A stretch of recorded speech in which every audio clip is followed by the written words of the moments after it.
Some massive news. Manchester United have got Ruben Amorim. This is huge for Manchester United. Another manager on the conveyor belt after Sir Alex Ferguson. What do you make of it, Adam? It has been a bit of a depressing week because whilst I think Erik ten Hag should have been sacked, it is always like, when your club's sacking a manager, it's obviously signs that things have gone wrong. You're obviously further away from winning the league title than you want to be. And, there's all those connotations to it. It is obviously a failure on behalf of the club. So it was disappointing to see it happen.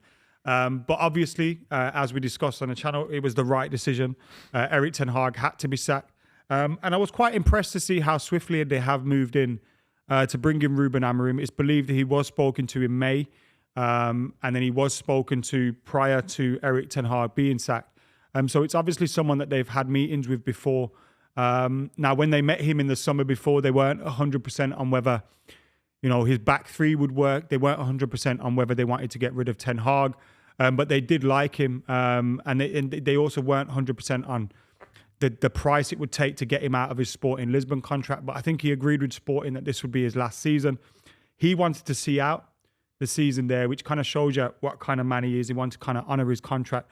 But United gave him that, it's either now or never kind of ultimatum, and he's jumped at the chance to join Manchester United. So it's good to see a manager that really wants to be at the club. We haven't had to fight for weeks to kind of tempt him to come. He's going to be the first manager that Ineos have appointed, the first one that kind of benefits from their structure. So fingers crossed, and we'll start judging Ineos now on how they're working because this is their first guy. So the pressure starts to build on them in terms of their doing. But when you look at him, I'm not getting carried away. I'm not getting overly excited. In fact, I'm not excited yet because when you look at it, it's kind of ticks the same boxes as Erik ten Hag ticked. Young, upcoming manager, huge potential, has done well in a marginal league where you can't really tell if it will translate well to the Premier League or not. But obviously, he is well thought of. Jose Mourinho's spoken really fondly of him. The Portuguese press believe is the best thing to come out of there since God knows when. He's been linked with, big jobs elsewhere, the Liverpool job, Man City job. So he's clearly someone that's highly thought of. But there's a lot of question marks there. But I am excited. The one thing I think he needs to handle and do well is almost like, you've got to be almost like a politician, like a statesman when you're a manager, and how you deal with the press, how you deal with speaking to your players via the medium of the press. Like all those kind of things are important. And I think maybe sometimes Ten Hag didn't really get you going much. No, he didn't. You know what I mean? I don't think there was much of a connection. He wasn't very extroverted, was he? He felt a bit introverted. I don't feel like the fans disliked him, but there wasn't that connection there either. And I think one of the big things for Ruben Amorim to do when he comes in will be to create that connection.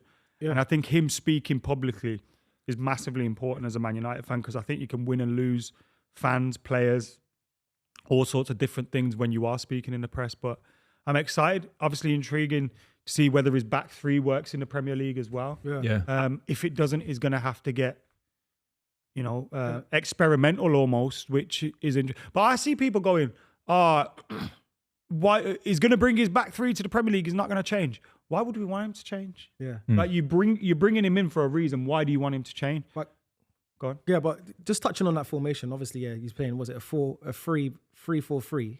And obviously he said he's not going to change his formation. But I was thinking to myself on the way here, this is the Premier League and there's going to be times where you're going to need to adapt. Arteta when he first came in, we was playing a back five. We was doing the same thing, a back three. He had to adapt. He tried to play his philosophy from the get-go. It didn't work, didn't have the players. And he knew, you know what, I need to make this team a bit more harder, more rigid, so I can get my players and get the fans on board. The first thing I need to do is get results. I think that's the first thing he needs to do, is get results. The philosophy and the football will come later. I think you guys are going to give him time.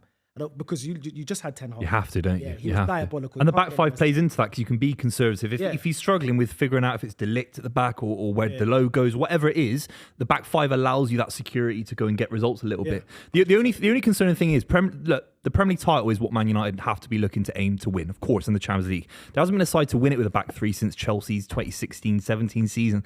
That feels like a long time ago. And that's the only concern. Can you win a Premier League title with a back three without having that extra man in midfield? That's just a tactical debate we can have maybe later on as well.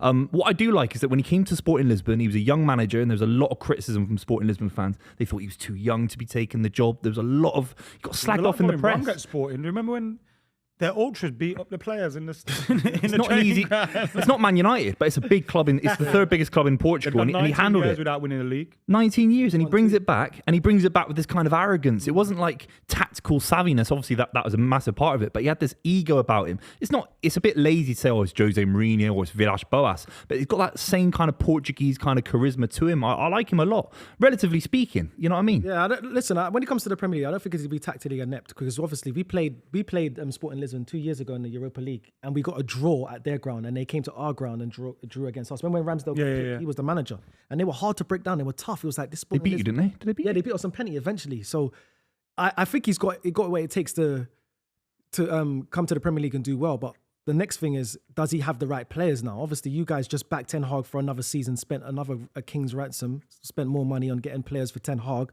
Does he have the players? I think a lot of the players, though, whilst I think, yes, they were bought obviously for Ten Hag because he was the manager. I do think they were, like, Lenny Yoro was a signing for the future, bought with the future in mind. I think De Ligt's a weird one because I think he's really good. I think he's a fantastic player, but previous struggles for him have come with a back three for Holland and for Bayern Munich, I think. So obviously he's got question marks there. I think Lisandro Martinez, I think Lenny Yoro, I think Maguire would actually flourish in a back three. Yeah. I think obviously I do think De Ligt's good enough. We haven't got those natural wing backs, but you have got Mazraoui, Delo. I wouldn't be surprised to see some like left field people trying out there. Ahmad, possibly. Shaw's good at left wing back. I know he's always injured. Never fit. I think that would be. Anthony's another, I think he's crap, yeah. But I think he could be used potentially as a trial wing back in those areas. The two midfield positions, I think they benefit the likes of Kobe Mainoo, Casemiro, Ugarte, who was really good for him at Sporting. So I think those players could flourish in those roles. But then it's the front three. Like, how do you play that front three? At the moment, he has two inside forwards and a striker. Where does Bruno Fernandes fit in? Yeah, no, that's the. Does he become one of those inside forwards? I think Rashford's ideally suited to that. Garnacho's ideally suited to that. I think Højlund is. Like, you have question marks then over some players, Xerxes, maybe Bruno, as to where they fit in. But I think generally speaking, most of the squad can fit in with that formation. What can he achieve with you this season? This season, we're in all competition. Yeah. So what about the league position? You go for fourth and you hope for the best. And then, Yeah. You know, if you miss out on fourth, it's because the season's been a poor start. But I do like with the amount of teams that are fighting up there. Like, you never know. Like, someone may slip out, but I think Aston Villa have to be looked at as favourites for fourth, and then you've got Chelsea. Tottenham. Yeah. But if you beat Chelsea on Sunday, you know, you close the gap on them. You never know what momentum can do. Yeah. And momentum the other way for other teams as well. Like, if someone starts to lose a few games, you never know. But you can still win a trophy. I think the trophies, like, the Europa League has to be the one that we look at, because that's a buy into the Champions League. The League Cup, I know it's, but a platform for Amorim to be successful, the League Cup, a bit like Ten Hag, where we thought he'd kick on. Obviously, he didn't. City aren't in it, not to be, cocky or anything, but City aren't in it anymore. Spurs away, difficult game. Yeah, but not that great. But, I mean, beat us, but because Spurs is still beatable. But like you said, Buvey, the Carling Cup, I think that's a trophy that you lot could actually still get, because it's ultimately you beat Spurs, you're in the semi-final, then you're there again. Southampton's still in it and stuff like that. Southampton's still in it. It's about luck of the draw. And Europa League, he'll have a good Europa League run, because obviously he's experienced in the Europa League and the Champions. To be fair, his runs in Europe haven't been great now. But he's got experience though. He's got experience, but you could argue maybe that is because of, he got to the Europa League playoffs in 2021, the Champions League round of 16 in 2021-22, and then last two seasons been Europa League quarterfinals. Now, you could argue that's par for course with Sporting Lisbon. That's a great. when I looked at that, that's a decent record. It's not too bad. Champions League for Lisbon's great. And finals. Yeah, but you're not going to get there with any Portuguese club. Well, you got to take into consideration that all these times while he was doing this, he was still a young manager and still figuring it out. And they were selling all their best players. The one thing about United as well that Ineos, I think, will absolutely love is that he'll be able to churn out players. He'll get players out the academy playing to a high level, so there's more assets there, and he'll be able to churn through the squad. If United need to sell a couple of players, which they clearly do in the summer, Not now, obviously in the summer and following windows. I think Amorim's managed big players like Nuno Mendes left, Mateus Nunes. There's a few other players. Porro, I think it was. What he done with Gyökeres? Gyökeres was that Coventry, Brighton. Coventry. Not really like, I know players hit their You should have a go on him. He'd be decent for you. Have a go on him? Well, have a bang. Have a go. Different January, podcasts. 50 mil. And the big one, by the way, Yagar. And Yagar actually had a really good game against Leicester City, I thought, in the Carabao Cup. Looks a lot better and a little bit sharper. He's a player that obviously got managed very, very well under Amorim I don't want to sign Gyökeres, I'm just saying. I don't want to do this. You love him. You love him. I don't want to do this whole thing where we go back to a manager's club and just start sweeping. Like, He's a good player. Let's not do that. Victor Gyökeres. Yeah, but do you know what I mean? He's a good player. He's better than Højlund. Yeah. Maybe we can give him Xerxes. I like Højlund though. And if Højlund was playing in Portugal, I think you'd see him smashing in the goals as well. I don't Not think like Højlund's- Gyökeres. That's true. He scored 4 yesterday. Bro, playing in Portugal is it's hard Easy, to man. gauge. It's easy. You'd have a game. It's hard to gauge what's going on over there. I understand. Although everything we've got from Sporting But he's doing it in Europe Sporting as well, Club though. de Portugal, by the way, everything we've got from there has been good apart from Marcus Rojo.